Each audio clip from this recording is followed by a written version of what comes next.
तर सुट्ट तेल घेऊन गेला तर तुम्हाला शनिदेवावर अभिषेक करता येणार नाहीये।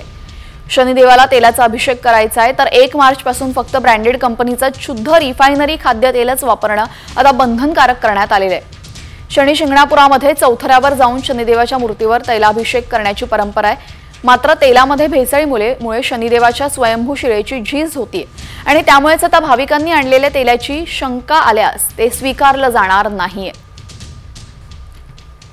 या संदर्भात अधिक माहितीसाठी आमचे प्रतिनिधी सुशील थोरात आपल्यासोबत जोडले गेलेले आहेत। सुशील, फक्त ब्रँडेड तेलाने शनिदेव प्रसन्न होणार आहेत का? नक्की काय घडतंय तिकडे?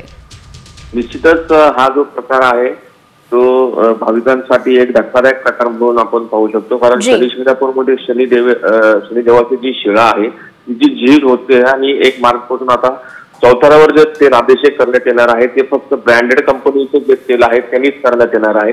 असा ठराव आता शनी शिंगणापूरच्या ग्रामसभेत झालेला आहे। त्यानंतर शनी शिंगणापूरचं जे विश्वस्त मंडळ आहे त्या बैठकीतही हा ठराव घेण्यात आलेला आहे।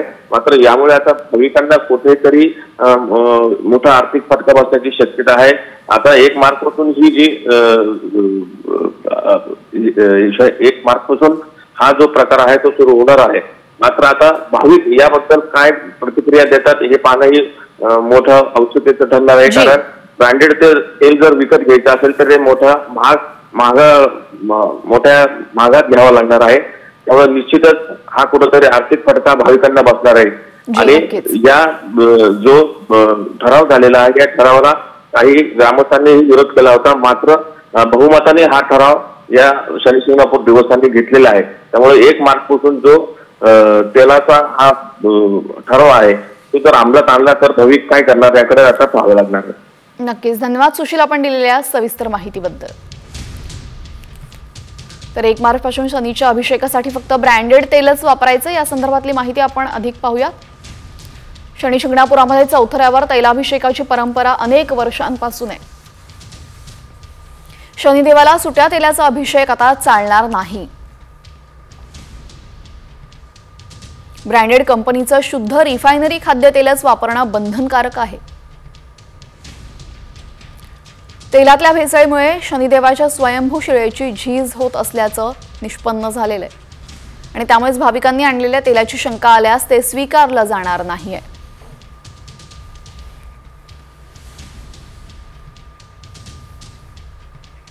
यानंतर राज्यातल्या 36 जिल्ह्यांमधल्या महत्त्वाच्या बातम्यांचा घेऊया तो वेगवान आढावा। लातूर शहर महानगरपालिका आता ॲक्शन मोडवर आलेली आहे। थकीत करबाकीदारांचे दुकान महापालिकेनं सील केलेलं आहे। 4 ते 5 वर्षांपासून थकीत कर भरणाऱ्यांसाठी आता पाणी तोडण्यात आलेलं आहे। तात्काळ थकबाकी भरण्याचं आवाहन यावेळेस मनपानं केलेलं आहे। गांजाची विक्री करणाऱ्या सराईत गुन्हेगारांना पोलिसांनी रंगेहात पकडले। आरोपीला 388 ग्रॅम गांजासह गांजाच्या पुड्या विकताना पकडलेले। तरुणाने गांजा कुठून मिळाला याबाबत पोलिसांचा तपास सुरू आहे। पुण्याच्या केसनंद येथील दफनभूमीच्या जागी मस्जिदीच्या अनधिकृत बांधकामावर प्रशासनाने अखेर बुलडोझर फिरवलेला आहे। इथल्या ग्रामस्थांच्या लढ्याला यश आलं असून भाजप नेते नितेश राणेंनी देखील कारवाईची मागणी केली होती। याची दखल घेत ही कारवाई करण्यात आलेली आहे।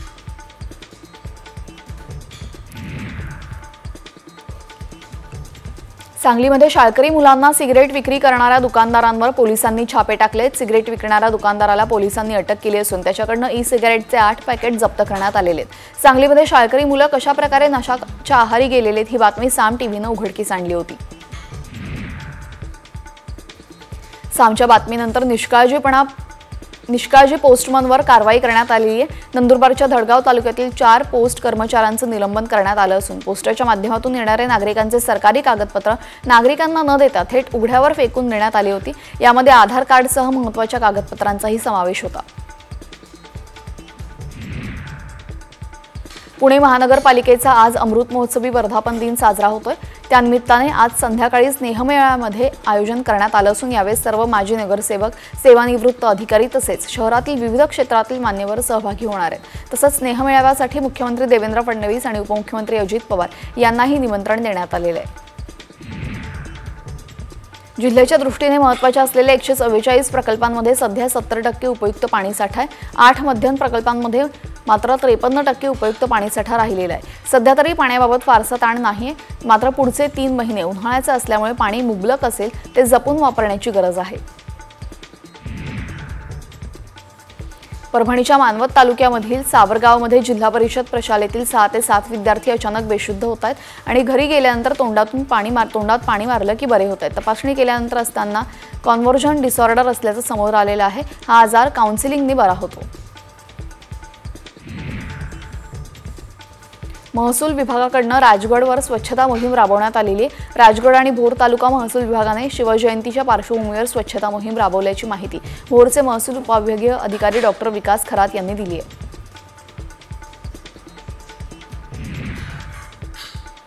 तीन जहाल माओवाद्यांनी गडचिरोली पोलीस आणि सीआरपीएफ समोर आत्मसमर्पण केलेले। त्यांच्याकडून शासनाने एकूण 38 लाख रुपयांचे बक्षीस जाहीर केलं होतं।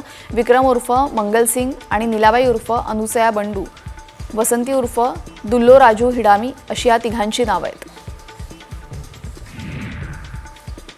साताऱ्यातील वाई तालुक्यामधील पसरणी या गावातील एका पठ्ठ्याने चक्क पॅराग्लायडिंग करत आकाशातून थेट कॉलेजमध्ये एंट्री मारलेली आहे। परीक्षेला वेळेवर पोहोचण्यासाठी त्याने ही नामी शक्कल लढवली आहे।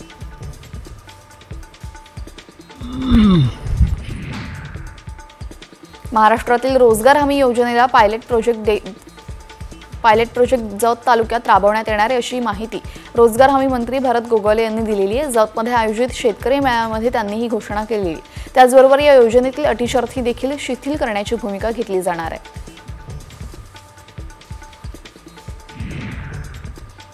कोल्हापूर जिल्हाधिकारी कार्यालयाच्या दारामध्ये दाम्पत्याकडून आत्मदहनाचा प्रयत्न करण्यात आला। शेतीच्या मुद्द्यावरून अनेक दिवसांपासून त्यांचा प्रश्न सुटला नाही, त्यामुळे अखेर दाम्पत्याने रॉकेलचा कॅन ओतून घेत आत्मदहन करण्याचा प्रयत्न केला। यावेळेस महिला पोलीस आणि दाम्पत्यामध्ये झटापट झाली।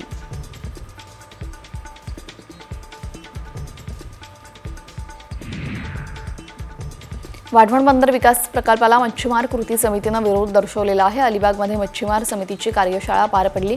या मासेमारीतील गोल्डन बेल्ट मानला जातो तोच सरकार उद्ध्वस्त करायला निघालेला आहे। मात्र मच्छीमार जगणार कसा असा प्रश्न या निमित्ताने उपस्थित केला जातोय।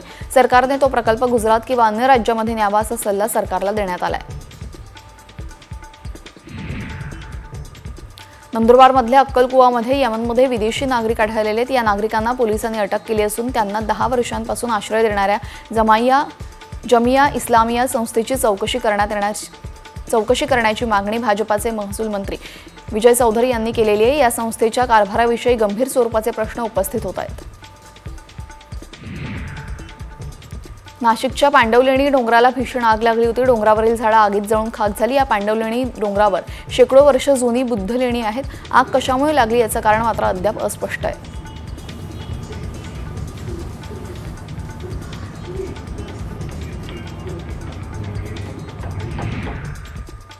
₹1 पीक विमा देण्याची योजना सरकारने आणली होती, मात्र आता हीच महत्त्वाकांक्षी योजना बंद करण्याचे संकेत कृषी मंत्री माणिकराव कुकाटे यांनी दिलेत। नेमकं कोकाटे काय म्हणालेले आहेत आणि ₹1 पीक विम्याआधी विम्याचा हप्ता नक्की किती होता पाहूयात त्यावरचा हा स्पेशल रिपोर्ट।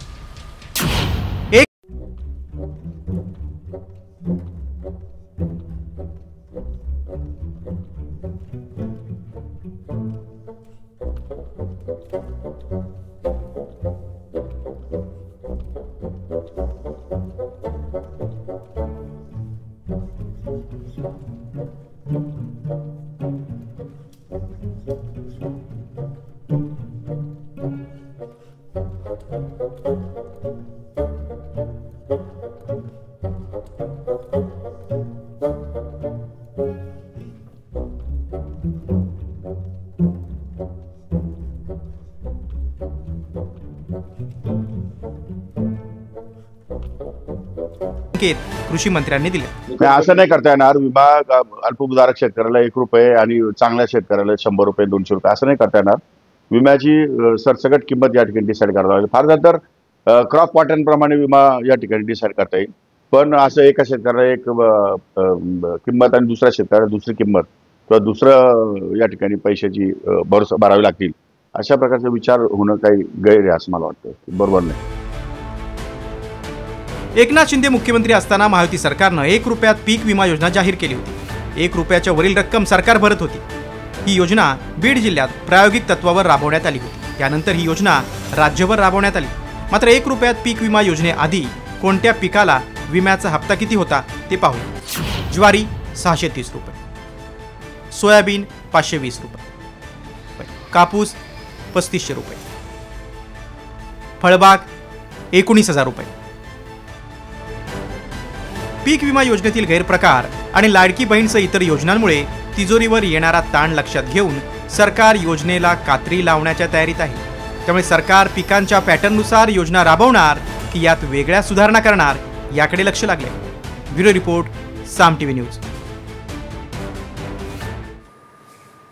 यानंतर राज्यासह देशातल्या महत्त्वाच्या बातम्यांचा वेगवान आढावा घेऊया टॉप 50च्या माध्यमातून। गेल्या 3 महिन्यांपासून चिपी ते मुंबई विमानसेवा बंद आहे, ती सुरू झालेली नाही। केंद्र आणि राज्य सरकार भाजपाची सत्ता असूनही विमानतळावरील सेवेमध्ये सुधारणा झाल्याचे दिसून येत नसल्याने प्रवाशांमध्ये मात्र नाराजी व्यक्त होतीये।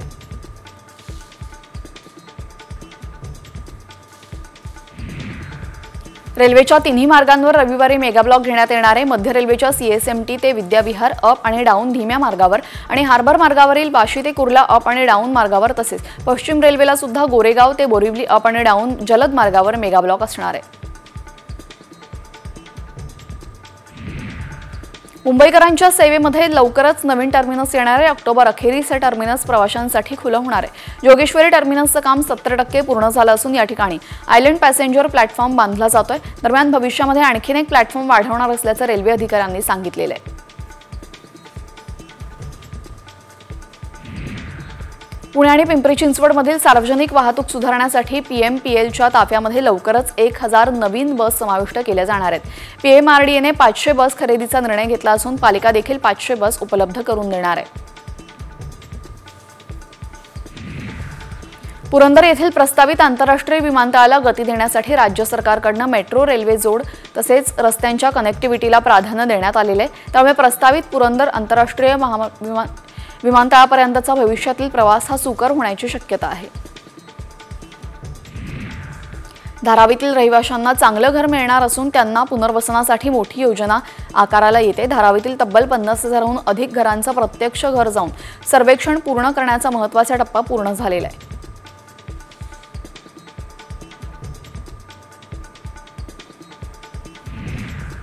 महाकुंभमेळ्यानिमित्त वाराणसीकडे जाणाऱ्या यात्रेकरूंसाठी पश्चिम रेल्वेनं 2 विशेष गाड्या चालवण्याचा निर्णय घेतलेला आहे। वलसाड, दानापूर आणि साबरमती बनारस या मार्गावर या गाड्या धावतील।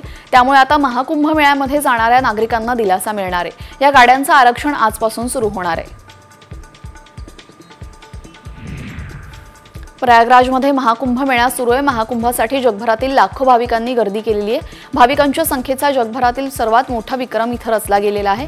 आता आणखीन 3 दिवस नवीन विश्वविक्रम होणार आहेत। पंढरपुरात नुकत्याच झालेल्या माघी वारीमध्ये विठ्ठलाच्या दानपेटीमध्ये तब्बल 3 कोटी 4 लाखांचं दान मिळालेलं आहे। यामध्ये 52 ग्रॅम सोनं तर 6 किलो चांदीच्या वस्तू विठ्ठलाच्या खजिन्यात सापडलेल्या आहेत। गतवर्षीच्या तुलनेमध्ये 47 लाखांनी उत्पन्न घटलेलं आहे। तुळजापूरच्या भवानी मातेचं मंदिर राज्य संरक्षित इमारत म्हणून घोषित करण्यात आलेली आहे। मंदिराच्या स्ट्रक्चरल ऑडिटचा रिपोर्ट आला असून त्यानुसार पुढील कामाची दिशा निश्चित केली जाणार आहे। मंदिराच्या परिसरामध्ये सध्या 2 एजन्सी मंदिर दुरुस्ती आणि डागडुजीचं काम करतायत। तुळजाभवानी मंदिराच्या गाभाऱ्याचा विस्तार करण्याची मागणी पुजाऱ्यांनी केलेली आहे। मंदिरामध्ये जीर्णोद्धाराच्या कामादरम्यान गाभाऱ्यातील शिळांना तडे गेल्याचा प्रकार समोर आलेला, त्यातच भाविकांची वाढती गर्दी लक्षात घेता गाभारा मोठा करण्याची मागणी पुजाऱ्यांनी केलेली आहे। कोल्हापूरच्या गडिंग्लजमध्ये श्रद्धास्थान आणि ग्रामदैवत श्री काळभैरवीची यात्रा सुरू आहे। पालखी सोहळा पाहण्यासाठी भाविकांची मोठी गर्दी दिसते। यात्रेनिमित्त रस्त्यावर रांगोळी आणि गुलालाची उधळण केलेली आहे।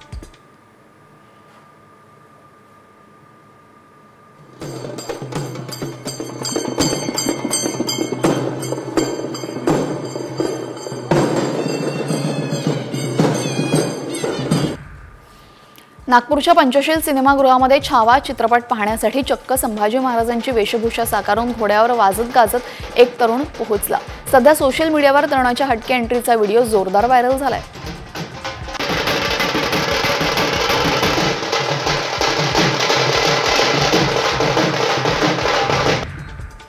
मास्टर ब्लास्टर सचिन तेंडुलकरने देखील त्याच्या पत्नीसह व्हॅलेंटाईन डे साजरा केला। पत्नी अंजलीसह हार्ट शेपचा पिनाटा केक तोडत सचिनने आजचा दिवस साजरा केला. सोशल मीडियावर चाहत्यांनी सचिन आणि अंजलीला व्हॅलेंटाईन डेच्या शुभेच्छा दिल्या.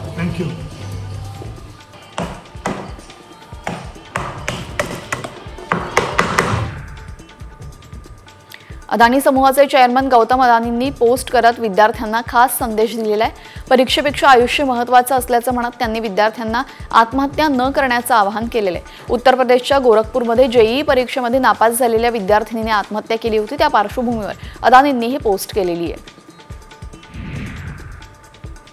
जीएसटीमुळे मोठ्या अडचणी येत असून उद्योजकांसाठी आणि व्यापाऱ्यांसाठी वेगवेगळ्या जीएसटीचा परतावा मिळतोय असा आरोप व्यापारी उद्योग आघाडीचे अध्यक्ष सुभाष मालपाणींनी केलेला आहे. अजित पवारांसोबत बोलून पंतप्रधान मोदींची भेट घेणार असल्याची माहिती त्यांनी दिली असून या भेटीमध्ये व्यापाऱ्यांच्या अडचणी सोडवण्यासाठी विनंती करणार असल्याचंही त्यांनी सांगितलेलं आहे. येत्या 19 फेब्रुवारीला राज्यामध्ये शिवजयंती कशी साजरी करायची या संदर्भात केंद्र सरकारने राज्याला पत्र पाठवलेले आहे. या शिवजयंतीनिमित्त प्रत्येक जिल्ह्यामध्ये जय शिवाजी जय भारत ही पदयात्रा काढण्याचे आदेश केंद्र सरकारने राज्य सरकारला दिलेले आहेत. पंतप्रधान नरेंद्र मोदी 19 फेब्रुवारीला सकाळी 7:30 वाजता व्हर्च्युअली या पदयात्रेमध्ये उद्घाटन करणार आहेत. साताऱ्यामध्ये शिवजयंती महोत्सव समितीने 17, 18, 19 फेब्रुवारी हे 3 दिवस शिवजयंतीनिमित्त विविध कार्यक्रमांचं आयोजन केलेलं आहे अशी माहिती सार्वजनिक बांधकाम मंत्री शिवेंद्रराजे भोसले यांनी दिलेली आहे. पहिल्याच दिवशी शिवसाहित्य संमेलनाचं उद्घाटन उदयनराजे भोसले यांच्या हस्ते होणार आहे. महाराष्ट्रामध्ये आता नवे फौजदारी कायदे लागू होणार आहेत तसे निर्देश केंद्रीय गृहमंत्री अमित शहांनी दिलेत. हे कायदे लागू करण्यासाठी आम्ही वेगानं काम करत असल्याचं आश्वासन यावेळी मुख्यमंत्री देवेंद्र फडणवीसांनी दिलं. 3 नवीन फौजदारी कायद्यांची महाराष्ट्रात अंमलबजावणी करण्याबाबत काल दिल्लीमध्ये बैठक झाली. सुरेश धस आणि मंत्री धनंजय मुंडे यांची भेट झाली आहे. मुंडे आणि धस यांच्यामध्ये 4.5 तास भेट झाली असून यावेळेस आपण उपस्थित होतो असं चंद्रशेखर बावनकुळे यांनी म्हटलंय. त्यांच्यामध्ये मतभेद असतील, मनभेद नाही असं बावनकुळे म्हणालेले आणि धनंजय मुंडे यांच्या डोळ्याचं ऑपरेशन झाल्यानंतर दुसऱ्या दिवशी आपण त्यांच्या निवासस्थानी भेटल्याचं धस यांनी कबूल केलेलं आहे.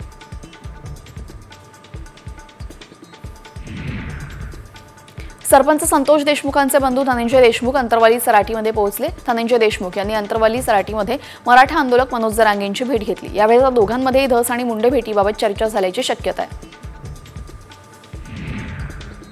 मुंडे आणि धस भेटीवर अंजली दमानिया यांनी प्रतिक्रिया दिलेली. ही राजकीय सेटिंग सुरू असल्याचं दमानिया यांनी म्हटलंय. तसेच जे घडतंय ते अतिशय चुकीचं सुरू आहे असंही दमानिया म्हणतायत.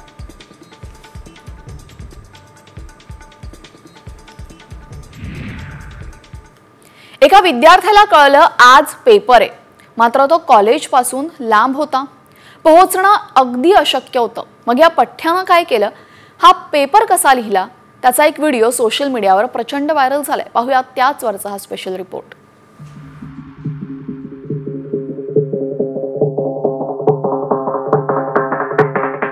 ना गाड़ी से ना घोड़े से ना बाइक से ना साइकिल से बंदा पेपर को जाएगा पैराग्लाइडिंग से. ऐकावं ते नवलच, ह्यो सातारा आहे.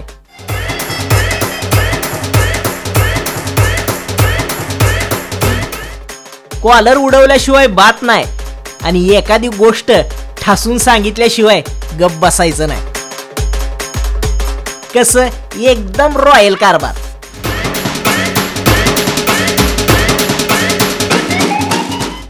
आता हा हाय समर्थ महंगडे. भावानं कॉलेजात फुल हवा केली, थेट कॉलेजात एंट्री मारली, ती बी ढगातनं. त्याचं झालं असं, गड्याचा पेपर आहे ही 5 गणीच्या डोंगरात गेल्यावर कळलं. हातात शिल्लक फक्त 15 मिनिटं. घाट उतरायचा तर एकदम नॉट पॉसिबल. मग पट्ट्यानं गाठलं पॅराग्लायडिंग वाल्याला आणि हाणली उडी डोंगरावरनं थेट कॉलेजच्या दिशेनं. गडी टायमावर पोचला कॉलेजात. दणक्यात पेपर लिहिला. मन शांत, आत्मा थंड. कसं आहे, हाय का नाही एकदम रॉयल कारभार. साताऱ्यावरनं ओमकार कदम, साम TV.